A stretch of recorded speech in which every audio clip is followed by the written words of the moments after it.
वेळ आहे सायंकाळची.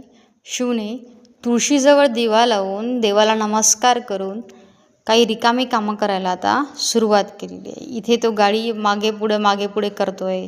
त्यानंतर त्यांनी मला खूप सारे प्रश्न विचारले की आई, हवा का बरं येते, त्याच्यानंतर पाऊस का पडत नाही. मग मी त्याला सांगत बसले की बेटा झाडं तोडले त्या कारणामुळे पाऊस पडत नाही आहे. तो म्हणते बरं.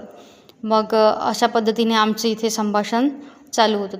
खूप साऱ्या गोष्टी तो मला विचारत होत्या. आई मला इथे जायचं आहे, मला तिथे जायचं आहे आणि मला सांगत होत्या. त्यानंतर थोडं जेवण झाल्यानंतर इथे शतपावली करायला सुरुवात केलेली. अंगण मोठं असल्याकारणामुळे बाहेर जाण्याचं काही टेन्शन नाही आहे. इथे साईडला मोठं एक पटांगण आहे. त्या पटांगणात आम्ही रात्री जेवण झाल्यानंतर 100 पावल्या चालत राहतो. म्हणजे जेणेकरून अन्न पचन होते आणि तब्येत पण चांगली राहते.